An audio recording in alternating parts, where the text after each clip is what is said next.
Meu nome é Eva Oliveira Guimarães e aos 32 anos jamais pensei que estaria escolhendo entre a minha segurança financeira e a minha família. A mensagem do meu irmão mais novo, Rafael, acendeu a tela do meu celular numa segunda-feira de manhã. Pedi demissão do emprego. Preciso que você cubra meu aluguel. Depois de anos o tirando de enrascadas, algo dentro de mim finalmente estourou. Digitei de volta 6 palavras que mudariam tudo. Pague por conta própria. Eu não fazia ideia de que aquelas palavras levariam ao meu exílio familiar, a uma guerra financeira e finalmente à minha liberdade. Se você está assistindo a este vídeo, deixe um comentário dizendo de onde você é e inscreva-se no canal, porque estou prestes a compartilhar como escapei de uma vida inteira de manipulação financeira que quase me custou tudo. Eu cresci em um bairro de classe média alta em Campinas, no interior de São Paulo, em uma casa de 2 andares com varanda e portões brancos, com um gramado impecavelmente cuidado que meu pai, Tomás, passava todo fim de semana obcecado. De fora, parecíamos a foto da família brasileira perfeita, mas dentro daquelas paredes, minha mãe, Diana, administrava tudo com mão de ferro, especialmente as finanças. Cada centavo que entrava ou saía da nossa casa passava pela minha mãe. Meu pai ganhava um bom salário como engenheiro, mas nunca questionava para onde o dinheiro ia. Ele entregava o contra-cheque e ela lhe dava uma mesada. Para mim, quando criança, isso parecia normal. Eu achava que era assim que as famílias funcionavam. Rafael chegou quando eu tinha 4 anos. Desde o momento em que nasceu, ficou claro que ele tinha um lugar especial no coração da minha mãe que eu nunca teria. Ele tinha o cabelo ondulado e avermelhado dela e o sorriso charmoso, enquanto eu puxei ao meu pai, com o cabelo liso, loiro e olhos azuis sérios. No entanto, mais do que as diferenças físicas, as regras eram diferentes para nós. Quando eu tinha 10 anos, quis entrar para o time de futsal. Não podemos bancar atividades frívolas, disse minha mãe. 2 semanas depois, Rafael quis um console de videogame caríssimo. Ele apareceu debaixo da árvore de Natal com 1 dúzia de jogos. Esse padrão se repetiu durante toda a nossa infância. Meus pedidos exigiam economia, orçamento ou eram simplesmente negados, enquanto os de Rafael eram atendidos sem questionamentos. Eva é a responsável, minha mãe dizia aos parentes em reuniões de família, como se fosse um elogio e não um fardo. Ela entende o valor do dinheiro. O que ela realmente queria dizer era que eu tinha que conquistar tudo, enquanto a Rafael tudo era dado. No ensino médio, eu já havia internalizado esse papel completamente. Eu estudava incansavelmente, sabendo que uma bolsa de estudos era meu único caminho para a universidade. Minha mãe deixou claro que não havia dinheiro para uma educação cara, pelo menos não para mim. Eu trabalhava meio período, guardava cada real e me candidatava a todas as bolsas que encontrava. O trabalho duro valeu a pena quando fui aceita com uma bolsa acadêmica integral na Fundação Getúlio Vargas, FGV, em São Paulo. Na noite em que recebi a carta de aceitação, meus pais nos levaram para jantar para comemorar. Sempre soubemos que você conseguiria, disse minha mãe, e imediatamente virou a conversa para as notas baixas de Rafael e como ele ainda não tinha encontrado a sua paixão. A faculdade foi o meu primeiro sabor de liberdade. Estar a quase 1000 quilômetros de casa me permitiu respirar pela primeira vez. Estudei finanças e economia, determinada a entender aquilo que havia sido usado para me controlar durante toda a minha infância. Enquanto isso, Rafael terminou o ensino médio com notas medianas e se matriculou em uma faculdade local. Ele durou 1 semestre antes de decidir que não era para ele. Em seguida, tentou um curso técnico. Desistiu após 3 meses. Depois, um emprego na construtora do nosso tio, que abandonou após 2 semanas porque era muito pesado para as costas. Cada novo começo era celebrado pelos meus pais. Cada abandono era recebido com compreensão e apoio. Ele está se encontrando, minha mãe diria. Após me formar com honras, aceitei uma posição em uma empresa de consultoria financeira em São Paulo, na região da Avenida Faria Lima. A distância de Campinas foi intencional. Eu precisava de espaço para construir minha própria vida, livre da dinâmica familiar que havia definido minha infância. Ao longo dos 10 anos seguintes, construí uma carreira de sucesso como analista financeira. Paguei meus empréstimos estudantis, montei uma reserva de emergência e comecei a investir para a aposentadoria. Eu tinha um apartamento pequeno, mas elegante, no bairro de Pinheiros, bons amigos e uma trajetória de carreira que subia constantemente. Pela primeira vez na vida, senti que estava no controle. Então, os telefonemas e mensagens começaram a chegar. Rafael precisava de dinheiro para um conserto de um carro. Rafael precisava da caução de um novo apartamento. Rafael precisava pagar uma fatura de cartão antes que a taxa de juros subisse. Toda vez eu dizia a mim mesma que seria a última. Toda vez eu transferia o dinheiro com um nó crescente no estômago. A parte mais frustrante não era nem Rafael pedindo, mas sim o fato de que esses empréstimos nunca mais eram mencionados. Sem obrigada, sem plano de pagamento, nem mesmo um reconhecimento de que havia acontecido. Se eu tocava no assunto, minha mãe intervinha. Ele está passando por um momento difícil. Ou, família ajuda a família, Eva. Não seja egoísta. O Natal passado foi o ponto de ruptura. Voei para casa com um relógio caro para o meu pai e um cachecol de grife para a minha mãe. Rafael deu a todos cupons caseiros para tempo de qualidade, porque estava com um pouco de aperto financeiro. Durante o jantar, minha mãe passou 20 minutos elogiando Rafael por uma entrevista que ele havia conseguido em uma agência de marketing. Ele tem um talento natural para se conectar com as pessoas. Ela se derramava. Este pode ser o começo de algo grande para ele. Quando mencionei que estava sendo considerada para uma posição internacional que alavancaria significativamente minha carreira, minha mãe franziu a testa. Mas você estaria tão longe. E quanto a começar uma família? Você não está ficando mais jovem, Eva. Voltei para São Paulo com um peso familiar no peito e marquei uma consulta com uma terapeuta no dia seguinte. A doutora Lúcia Menezes me ajudou a enxergar o que eu havia ignorado a vida inteira. Minha família estava usando a manipulação financeira como forma de controle e eu estava sendo a facilitadora. Limites, disse a doutora Lúcia em nossa terceira sessão, não são apenas emocionais. Limites financeiros são igualmente importantes nos relacionamentos. Passei os 6 meses seguintes trabalhando nesses limites. Pequenos passos no início, demorar mais para responder a pedidos financeiros, perguntar sobre planos de pagamento, sugerir soluções alternativas que não envolvessem a minha conta bancária. Cada pequeno ato de resistência era fisicamente doloroso. A culpa era avassaladora. O medo da rejeição paralisante. E então veio a mensagem que mudaria tudo. As manhãs de segunda-feira eram sagradas para mim. Eu acordava às 5h30, ia correr no Parque Ibirapuera e voltava para casa para desfrutar de uma xícara de café em silêncio pacífico antes que a semana de trabalho começasse. Esse ritual me dava clareza e foco para quaisquer desafios que estivessem por vir. Nesta segunda-feira em particular, em setembro, eu tinha acabado de me acomodar na minha varanda com o café fumegante quando meu celular vibrou. Quase não verifiquei. Outro limite em que eu estava trabalhando era não estar constantemente disponível para todos, mas algo me disse para olhar. A mensagem era de Rafael. E aí, mana, grande notícia. Larguei aquele emprego idiota de marketing. O chefe era um babaca total. Enfim, vou precisar que você cubra meu aluguel por uns meses enquanto encontro algo melhor. São R$5.500 por mês. Me avise quando puder mandar o primeiro pagamento. Eu encarei a tela, o café esquecido. A presunção casual daquilo me tirou o fôlego. Nenhuma pergunta, nenhum pedido, apenas a suposição de que eu enviaria o dinheiro. R$5.500 por mês, por alguns meses, enquanto ele encontrava algo melhor. Meus dedos pairaram sobre o teclado, enquanto meu coração disparava.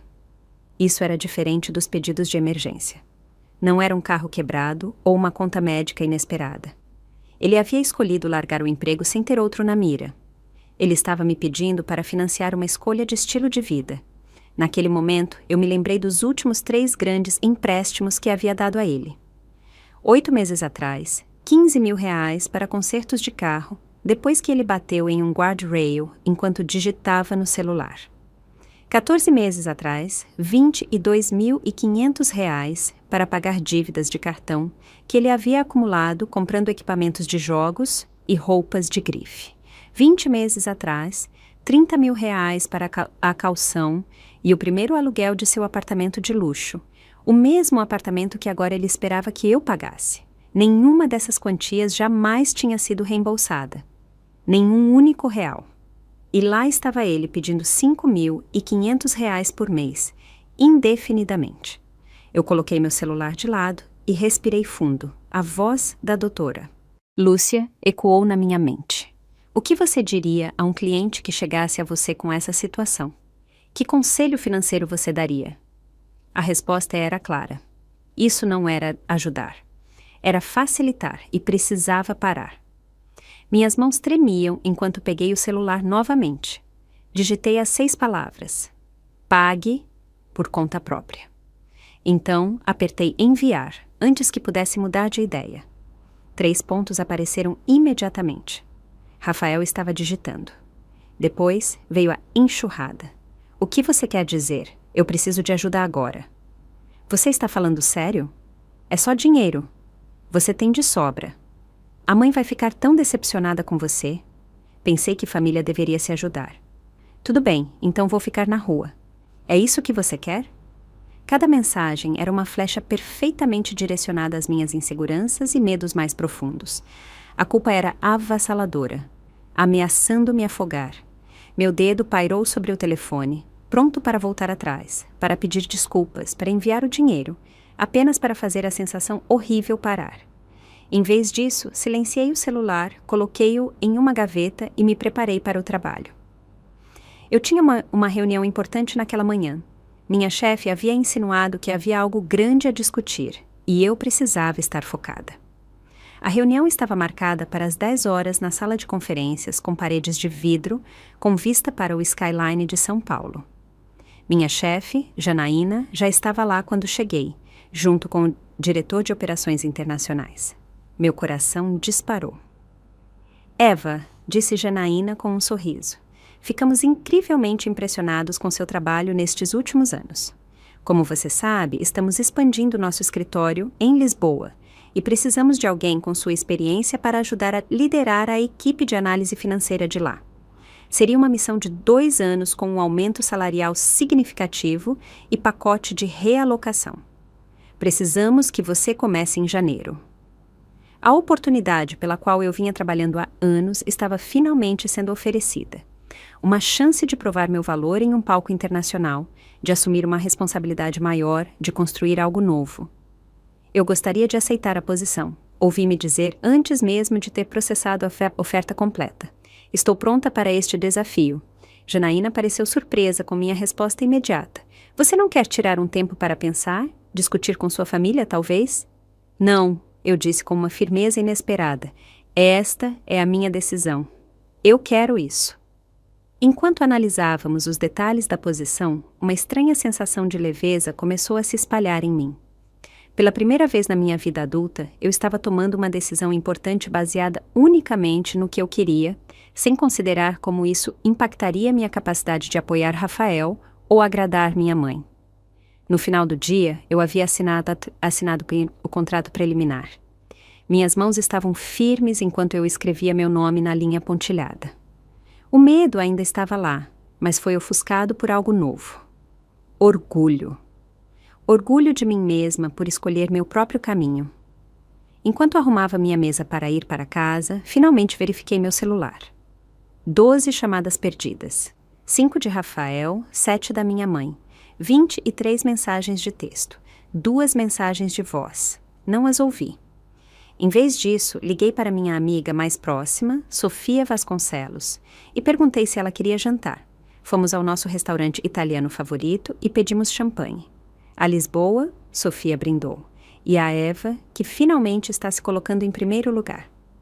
Eu bati meu copo no dela e sorri. É assustador e maravilhoso tudo ao mesmo tempo. É assim que você sabe que é a decisão certa, ela disse. E não se preocupe com sua família. Eles vão se ajustar. Eu não tinha tanta certeza disso, mas por uma noite me permiti celebrar sem culpa. Amanhã seria tempo suficiente para lidar com as consequências. As consequências vieram mais cedo do que o esperado. Quando voltei para o meu apartamento depois do jantar, outra mensagem de texto me esperava. Esta era da minha mãe. Nem pense em vir para o Natal até coassinar o empréstimo comercial de R$780 mil do Rafael. Ele precisa dessa oportunidade e você está tentando arruinar a vida dele por se recusar a ajudar. Eu te eduquei melhor do que isso, Eva. R$780 mil de empréstimo comercial para coassinar. As palavras ficaram borradas na tela, enquanto o pânico inundava meu sistema. Não se tratava mais apenas de cobrir o aluguel. Tratava-se de me vincular legalmente a uma dívida enorme por alguém que nunca havia concluído nada na vida. Liguei para minha mãe imediatamente, minha celebração esquecida. Que empréstimo comercial? Exigi quando ela atendeu. Rafael tem uma oportunidade de comprar uma parte de um bar na Vila Madalena, ela disse, como se isso explicasse tudo. É um ótimo ponto e o proprietário atual está disposto a vender por um preço muito razoável. Mas Rafael precisa de um coassinante no empréstimo, já que ele não tem muito histórico de crédito. São apenas R$780 mil. Apenas R$780 mil. Ela disse isso com a mesma casualidade com que me pediria para emprestar R$5 para um café.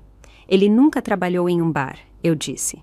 Ele não tem experiência em negócios. Acabou de pedir demissão do emprego. Como isso pode ser um bom investimento? Não seja tão negativa, minha mãe retrucou. Rafael tem visão. Ele enxerga possibilidades onde os outros veem problemas.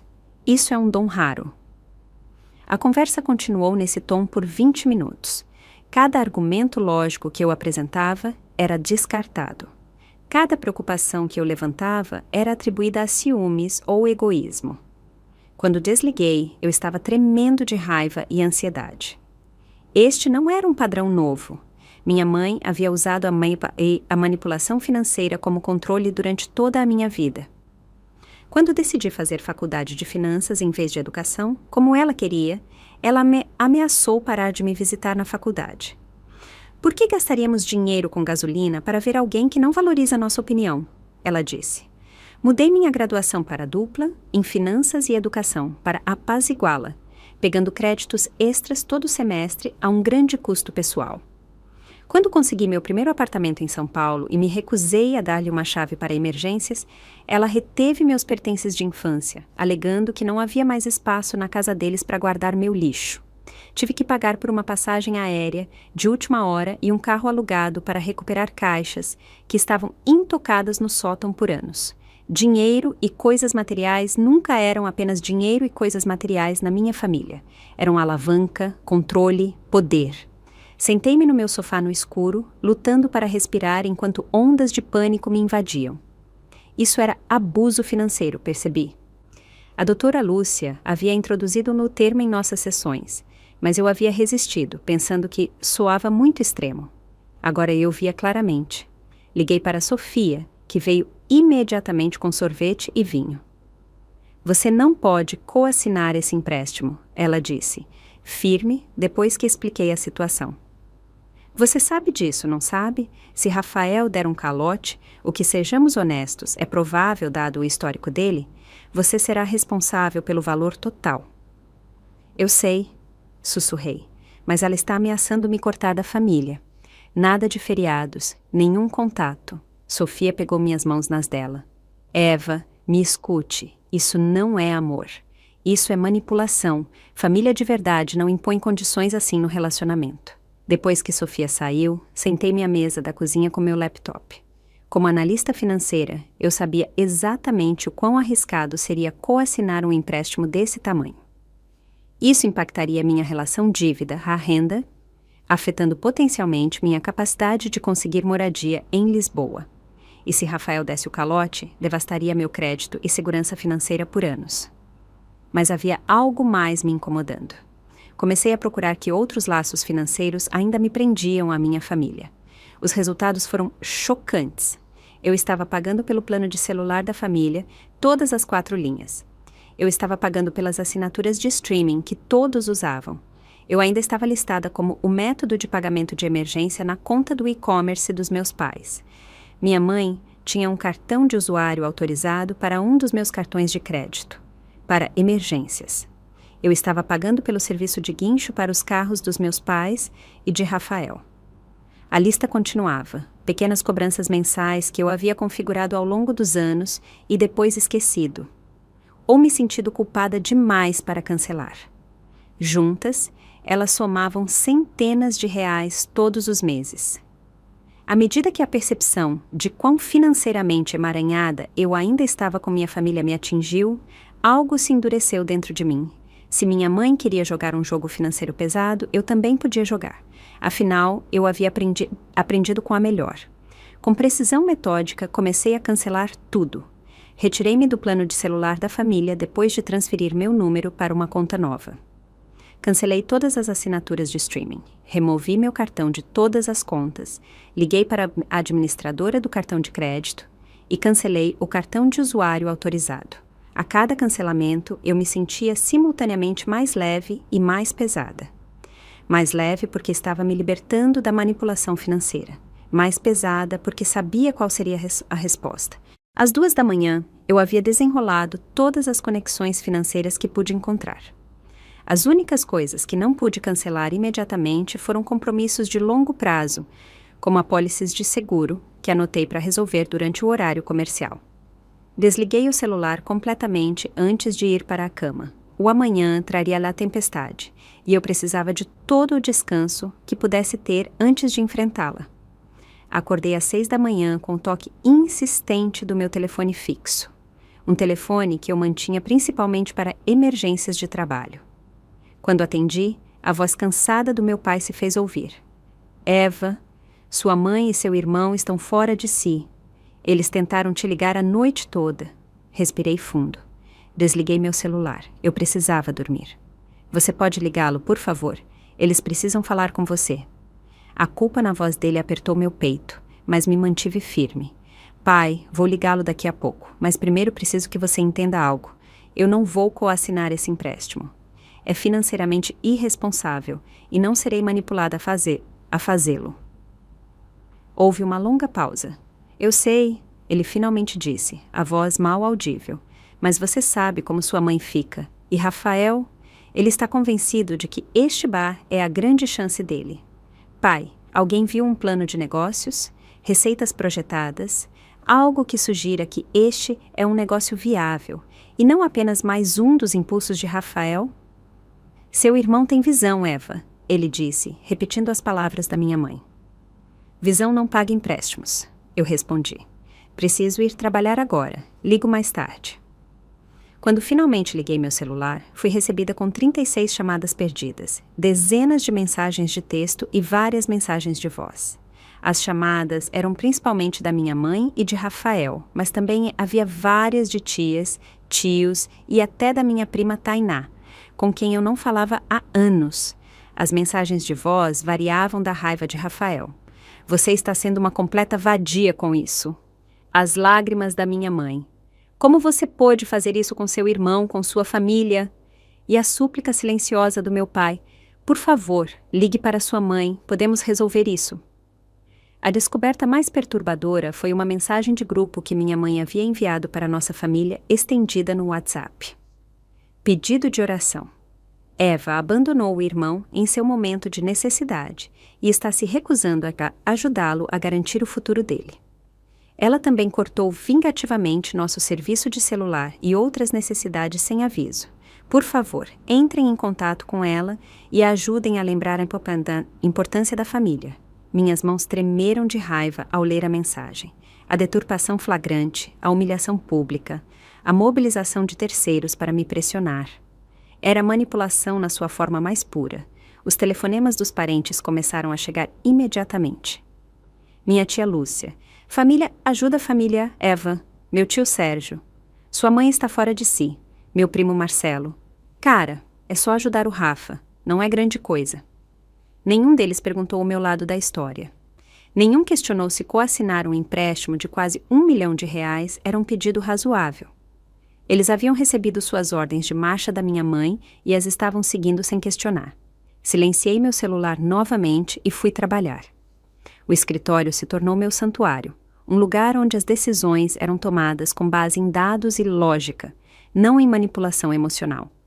onde meu valor era medido pelas minhas contribuições e não pela minha complacência. Consegui focar no meu trabalho até o início da noite, quando minha assistente bateu na porta do meu escritório. Tem alguém aqui para te ver? Ela disse, parecendo desconfortável. Ele diz que é seu irmão e que é uma emergência.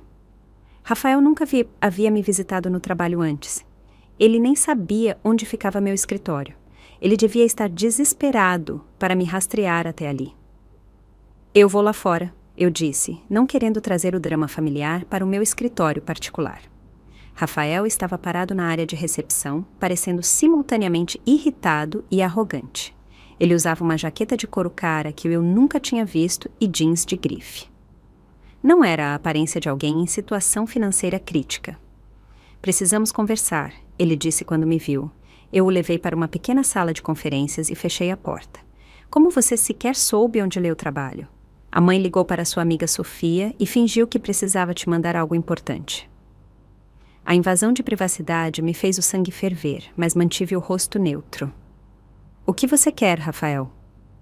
O que eu quero? Quero minha irmã de volta, aquela que se importava com a família. Você se transformou em algum tipo de robô sem coração. A mãe está chorando o tempo todo, e você simplesmente não se importa.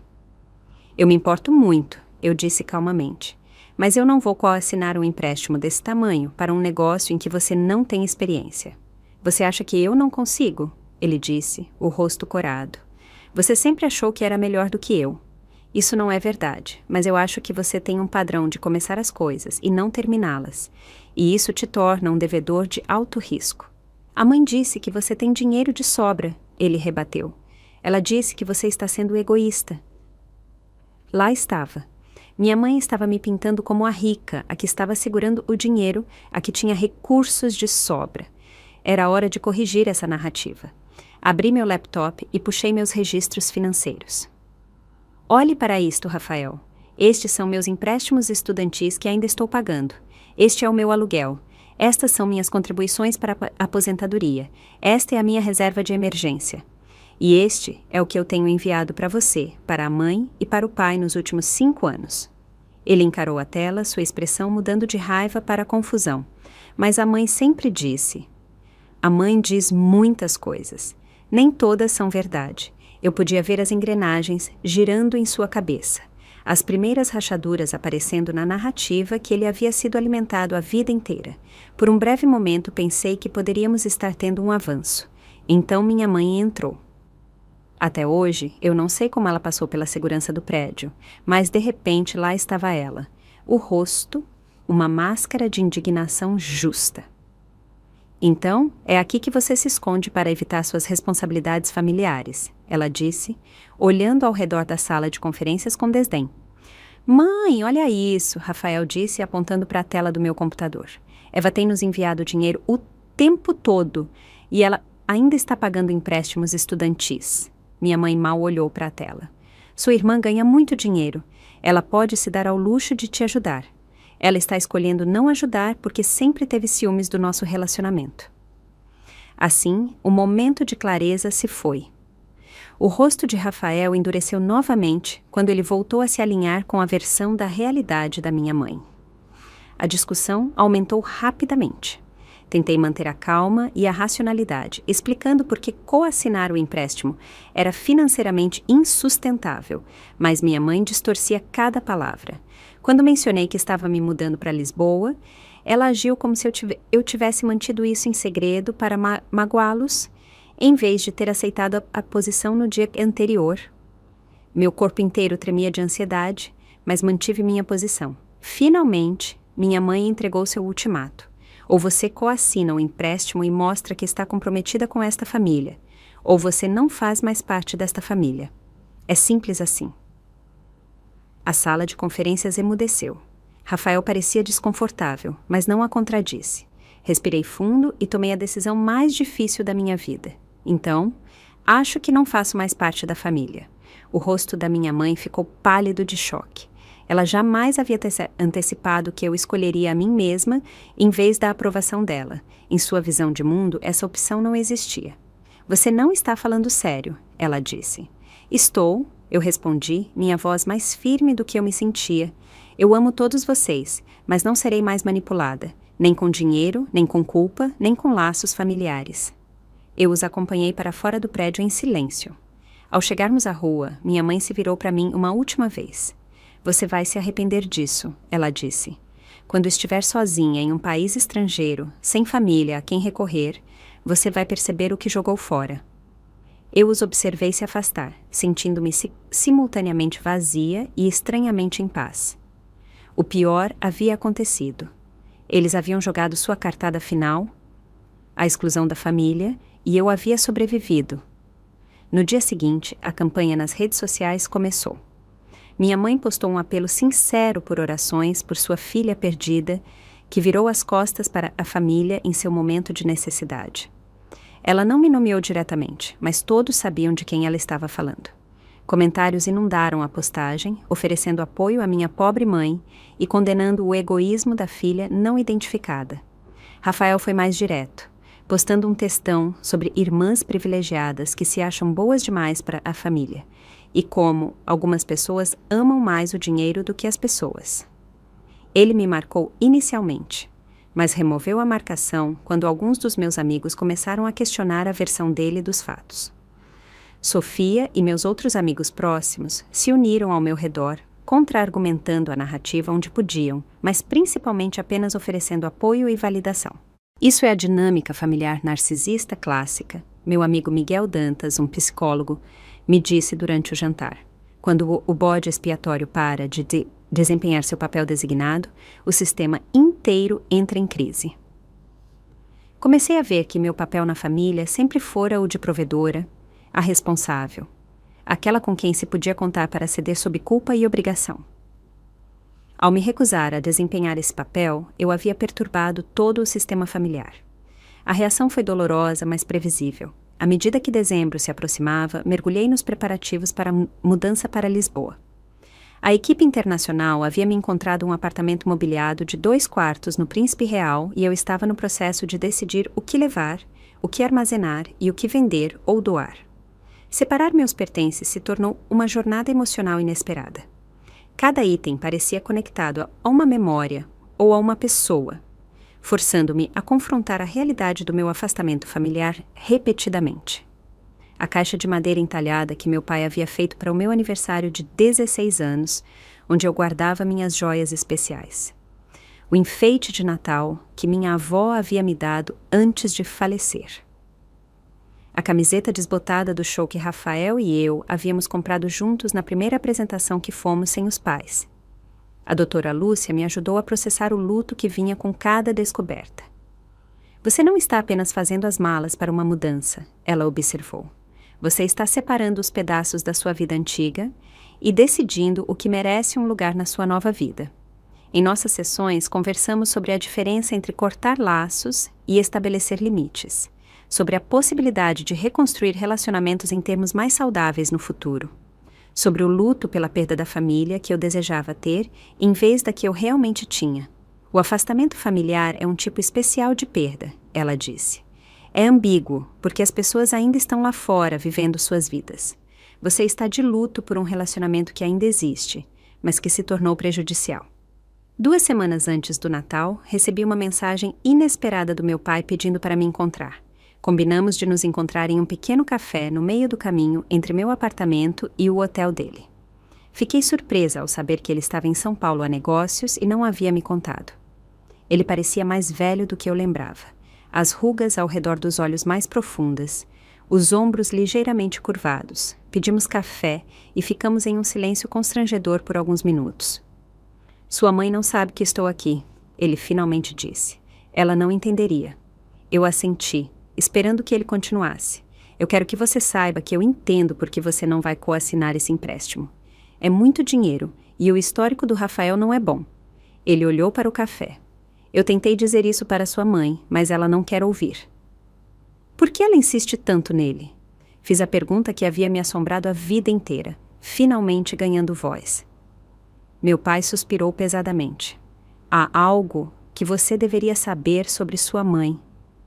O pai dela, seu avô, perdeu tudo quando ela era adolescente. Ele havia investido todas as economias da família em um negócio que fracassou. Eles saíram de uma vida confortável para quase na rua da noite para o dia. Eu nunca tinha ouvido essa história antes. Minha mãe raramente falava sobre a infância. Ela teve que sair da faculdade, arrumar um emprego como garçonete para ajudar a sustentar a família. Eu acho que ela está aterrorizada com a possibilidade de Rafael acabar assim, perdendo tudo. Então, ela me pressiona a apoiá-lo, pressiona você a apoiá-lo, tenta garantir que ele sempre terá uma rede de segurança. Mas ela está criando exatamente a dependência que teme, eu disse. Eu sei, ele olhou para mim, os olhos cansados, mas claros. Eu também facilitei. Era mais fácil concordar com as exigências dela do que enfrentá-la. Eu não tenho orgulho disso. Ele hesitou, depois continuou. A outra coisa que você deveria saber. A casa. Não está quitada como ela sempre alegou. Há uma segunda hipoteca e várias dívidas de cartão de crédito. Ela tem tomado empréstimos sobre o valor do imóvel por anos para dar dinheiro ao Rafael para os vários empreendimentos dele. A revelação me chocou.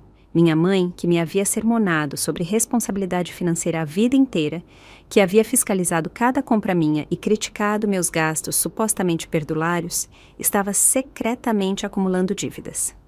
Rafael sabe disso? Perguntei. Não. Sua mãe não quer que ele se preocupe. Ele riu sem humor.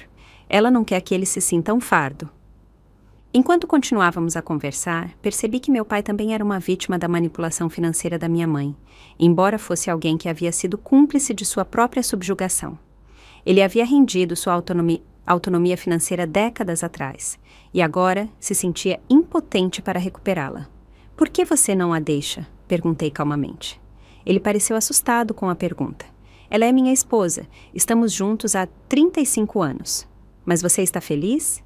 Ele não respondeu diretamente. Na nossa idade, a gente se acomoda nos padrões. Quebrá-los é um desafio. Ao nos separarmos, ele me abraçou apertado. Eu tenho orgulho de você, Eva, por se defender, por construir uma vida nos seus termos. Eu deveria ter feito o mesmo na sua idade. O encontro com meu pai me deixou com emoções mistas. Compaixão pelos meus pais, presos em um padrão disfuncional que nenhum parecia capaz de quebrar. Raiva pelas décadas de manipulação. Tristeza pelo que poderia ter sido em uma dinâmica familiar mais saudável. Também me deixou com um dilema. Ir para casa no Natal, apesar da proibição da minha mãe?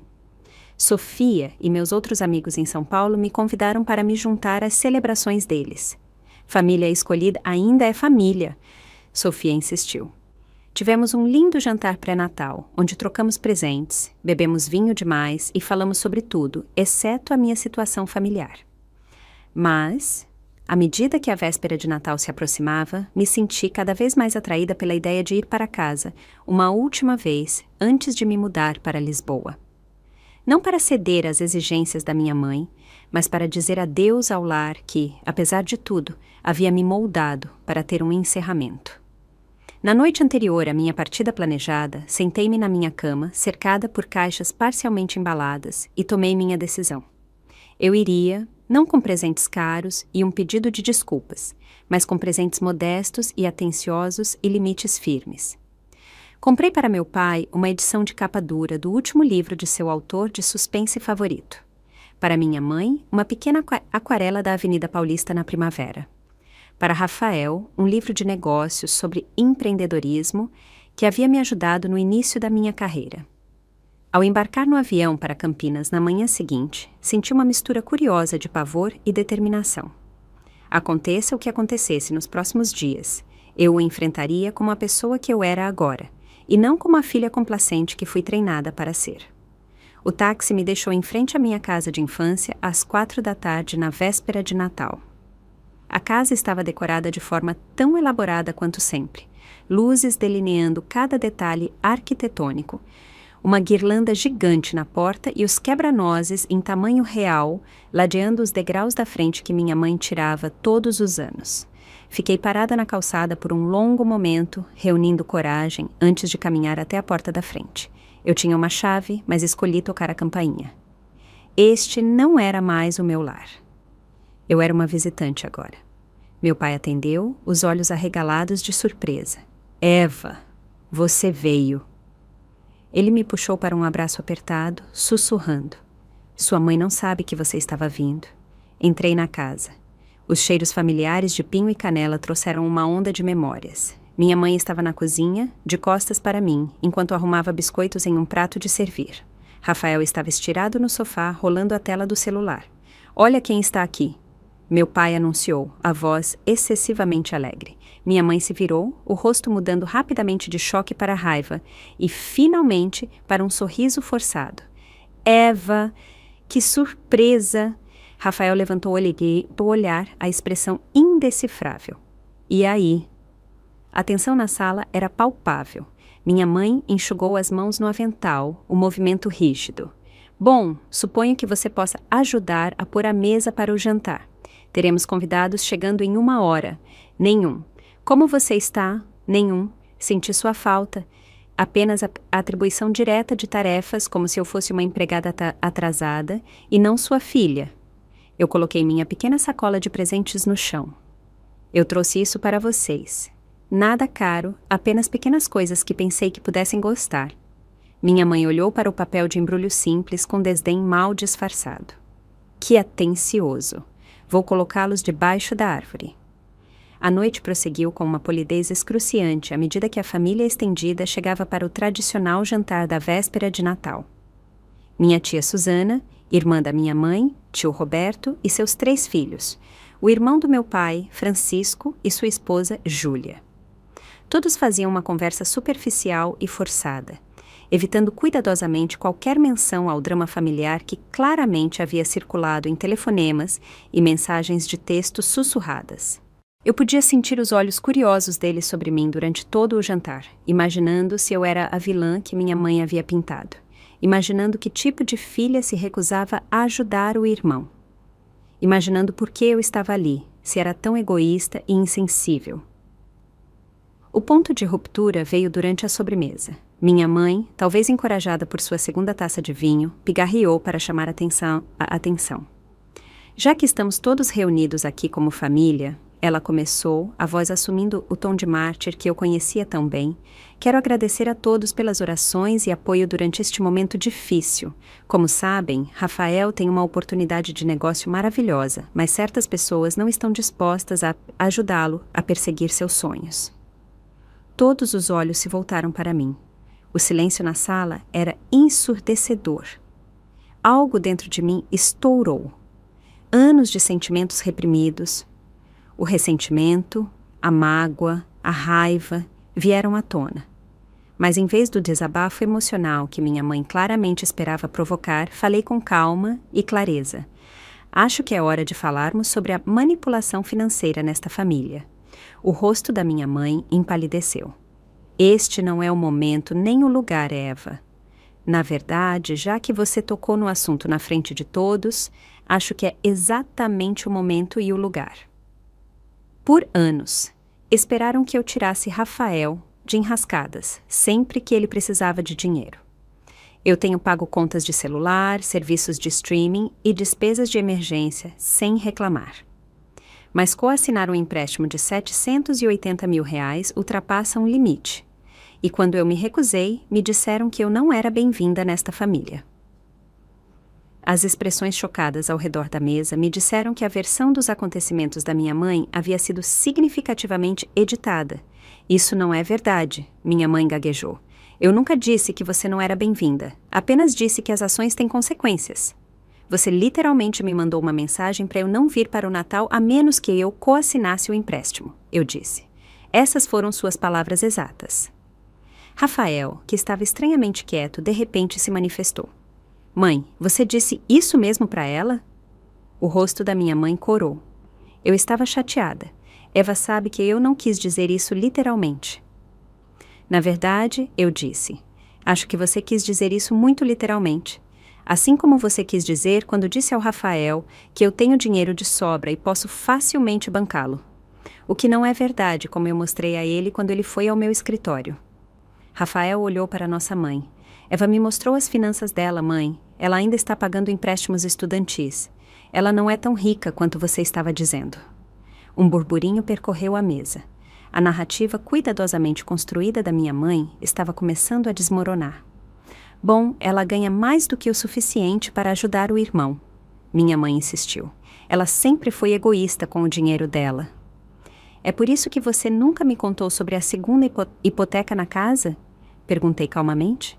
Ou a dívida do cartão de crédito? Porque eu sou a egoísta com dinheiro? A cabeça da minha mãe virou em direção ao meu pai. Você contou isso para ela. Como você pôde? Tia Susana, que estava ouvindo atentamente, inclinou-se para a frente. Diana, você está com problemas financeiros sobre os quais não nos contou? Claro que não, minha mãe disse rapidamente. Apenas um pequeno empréstimo de fundo de garantia para algumas reformas. Nada para se preocupar. Não é pequeno e não foi para reformas, meu pai disse, a voz mais forte do que eu jamais a tinha ouvido. Foi para cobrir os empreendimentos fracassados e as despesas de Rafael. São mais de 500 mil reais agora. A sala explodiu em conversas confusas. Em meio a isso, tia Susana encontrou meu olhar e me deu um pequeno aceno. Mais tarde, ela me diria que havia visto esse padrão antes. Era assim que nossa avó também havia controlado a família, usando o dinheiro como alavanca, criando dependência, punindo a independência. Sua mãe aprendeu com a mãe dela, ela me disse, assim como sua avó aprendeu com a dela. A manipulação financeira tem sido a herança familiar por gerações de mulheres na nossa família. Enquanto a verdade se espalhava pela mesa de jantar naquela véspera de Natal, observei o rosto da minha mãe passar por um ciclo de emoções, raiva, medo, desafio e finalmente, uma vulnerabilidade devastadora. Pela primeira vez, eu a vi não como a matriarca todo-poderosa que havia controlado minha vida, mas como alguém danificada pelo seu próprio passado, perpetuando padrões que ela não sabia como quebrar. Mãe, eu disse quando a sala havia se acalmado um pouco.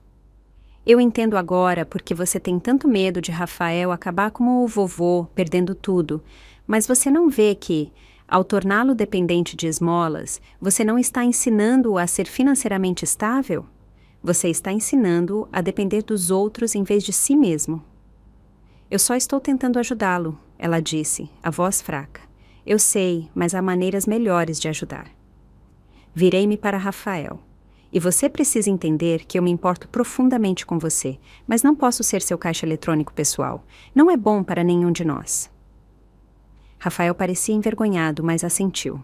Tenho pensado sobre o que você disse no seu escritório. Sobre o meu padrão de desistir das coisas. Você não está errada. Não era um reconhecimento total de seu papel na disfunção, mas era um começo. O resto da noite foi tenso, mas estranhamente catártico. Segredos de família que estavam apodrecendo na escuridão foram finalmente expostos à luz. Minha mãe se retirou para o quarto mais cedo, alegando uma dor de cabeça.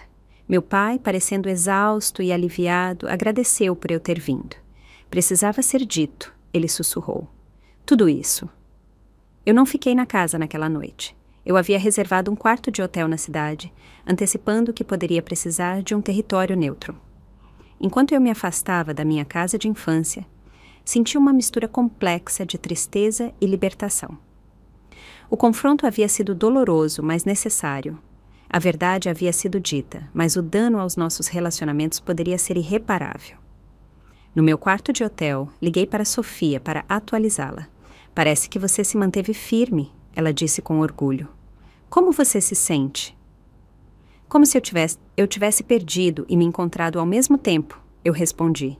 Estou triste por como tudo aconteceu, mas não me arrependo de ter dito o que precisava ser dito. Isso é crescimento, ela disse. Crescimento doloroso e lindo. 3 meses depois, eu estava instalada no meu apartamento em Lisboa, um T2 claro, no Príncipe Real, com grandes janelas que deixavam entrar a luz do sol que o clima português permitia. Meu trabalho no escritório internacional era desafiador da melhor maneira, me impulsionando a expandir minhas habilidades e perspectiva.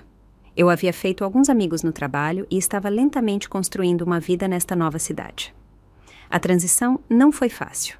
Mudar para outro país significava navegar por novos sistemas, diferenças culturais e a solidão profunda que às vezes acompanha estar longe de lugares e rostos familiares. Havia dias em que questionava minha decisão, noites em que ficava acordada sentindo falta do conforto dos arredores conhecidos. Mas também havia momentos de euforia. caminhar pelo Parque Eduardo Seste em uma manhã fresca, descobrir uma livraria minúscula, aninhada em uma rua de calçada portuguesa, conseguir usar o metrô sem me perder, pequenas vitórias que me lembravam porque eu havia dado esse salto. Meu relacionamento com minha família estava evoluindo de maneiras inesperadas.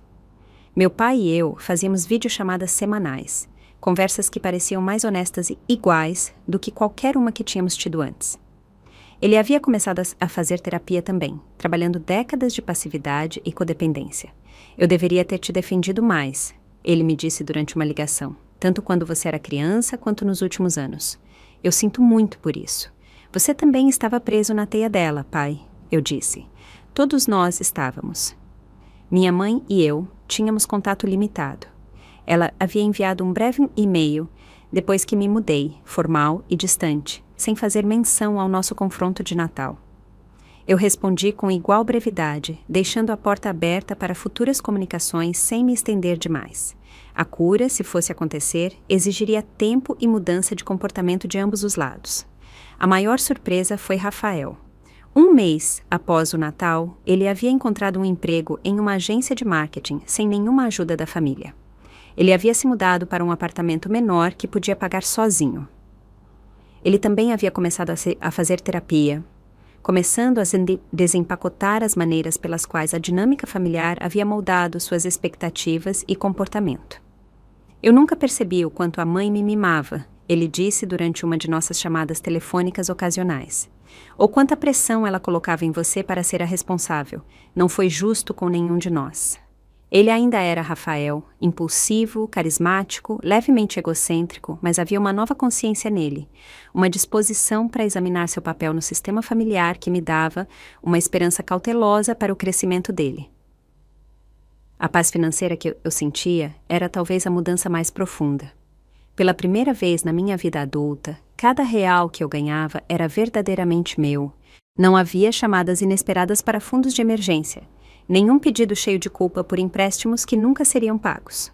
Eu podia fazer orçamento, economizar e gastar de acordo com minhas próprias prioridades, sem a ansiedade constante de que a crise financeira de outra pessoa fosse atrapalhar meus planos.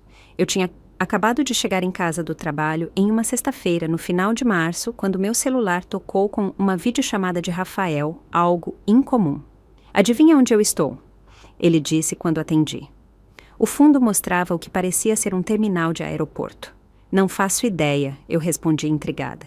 Lisboa, estou aqui no aeroporto. O rosto dele estava radiante de emoção. Visita surpresa. Economizei para a passagem por conta própria. Fiquei momentaneamente sem palavras. Isso era tão diferente do velho Rafael que teria esperado que eu financiasse tal viagem. Uau! Isso é incrível. Quando você planejou isso? Estou economizando há 3 meses, ele disse com orgulho. Desde o Natal. Queria te mostrar que posso fazer as coisas por conta própria. Consegui um bom negócio no voo. Encontrei um hostel barato. Não estou esperando ficar com você nem nada. Só pensei que seria legal ver onde você mora agora. Talvez a gente jante, ou algo assim. Nos encontramos em um pub perto do meu apartamento. Ambos um pouco constrangidos no início, mas à medida que a noite avançava, caímos em um ritmo mais fácil, compartilhando histórias e observações sem a sombra da nossa mãe entre nós. Eu preciso te dizer uma coisa, ele disse depois de sua segunda caneca. Eu sinto muito por como eu te tratei todos esses anos. Pegando seu dinheiro, esperando que você me tirasse de enrascadas, ficando bravo quando você não ajudava, não foi certo. Obrigada por dizer isso, eu disse, genuinamente tocada pelo pedido de desculpas. Eu também contribuí para isso, sabe? Por sempre dizer sim, por nunca estabelecer limites. Era mais fácil simplesmente ceder do que lidar com a culpa de dizer não. Nós dois estávamos presos nos papéis que a mãe criou para nós, ele disse pensativamente. Você, a provedora responsável. Eu, o bebê indefeso. Sair disso é difícil. É mesmo, concordei, mas necessário. Nos dias seguintes, mostrei Lisboa a Rafael quando eu não estava trabalhando. Visitamos museus, caminhamos ao longo do Tejo e tiramos selfies em todos os pontos turísticos para enviar ao nosso pai. Não foi perfeito. Rafael ainda era Rafael, com sua impulsividade e ocasional egocentrismo. Mas era o relacionamento mais saudável que já tínhamos tido. Na última noite dele em Lisboa, tivemos uma conversa franca sobre o futuro da nossa família. Você acha que a mãe um dia vai mudar? Ele perguntou enquanto nos sentávamos na pequena varanda do meu apartamento, observando as luzes da cidade. Eu não sei, eu respondi. Honestamente, a mudança exige reconhecer que há um problema. E a mãe ainda não chegou lá. Mas aprendi a nunca dizer nunca. O pai está diferente já, Rafael observou. Ele realmente discordou dela na semana passada sobre algo. Pensei que ela ia ter um derrame. Rimos, uma mistura de humor e tristeza no som. Nós podemos quebrar o padrão, no entanto, eu disse. Isso é o que importa. Podemos escolher não levar isso adiante. Rafael assentiu. Nenhum filho meu será colocado nos papéis em que fomos, e nada de usar dinheiro para controlar as pessoas. Exatamente. A gente aprende, a gente cura, a gente faz melhor. Ao colocar Rafael em um táxi para o aeroporto de Lisboa na manhã seguinte, senti um otimismo cauteloso sobre nosso futuro como irmãos. O dano de décadas não poderia ser desfeito em uma única visita, mas havíamos dado passos significativos em direção a um relacionamento mais saudável. Nos meses que se seguiram, continuei a construir minha vida em Lisboa e minha carreira no escritório internacional. Mantive limites com minha mãe, enquanto deixava espaço para uma potencial reconciliação. Aprofundei minha amizade com meu pai, conhecendo-o como pessoa e não apenas como genitor. Trabalhei com minha terapeuta no reconhecimento e na mudança dos meus próprios padrões de agradar as pessoas e evitar conflitos. Quando o Natal se aproximou novamente, enfrentei outra decisão: onde e com quem passar o feriado. Após muita consideração, decidi convidar meu pai e Rafael para Lisboa. Minha mãe também seria bem-vinda, eu lhes disse, mas apenas se pudesse respeitar meus limites. Ela recusou, como eu esperava. Mas meu pai e Rafael aceitaram, marcando o primeiro Natal que eu celebraria nos meus termos, na minha casa, com meus limites intactos. A manipulação financeira foi uma força destrutiva na minha família por gerações, criando padrões tóxicos de controle e dependência. Libertar-se exigiu confrontos dolorosos, escolhas difíceis e a coragem de arriscar a rejeição. A jornada não acabou. A cura raramente segue um caminho linear e organizado, mas eu havia dado os primeiros passos cruciais.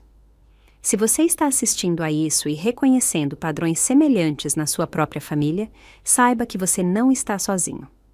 Limites financeiros são tão importantes quanto os emocionais, e estabelecê-los é um ato de autocuidado, não de egoísmo. Você já teve que estabelecer limites financeiros difíceis com a família? Comente abaixo e compartilhe sua experiência. E se esta história ressoou com você, por favor, curta, inscreva-se e compartilhe com alguém que possa precisar ouvir que escolher a saúde financeira em vez de expectativas tóxicas não é apenas aceitável, é necessário. Obrigada por acompanhar minha jornada. E lembre-se, a verdadeira família apoia o seu crescimento, não a sua dependência.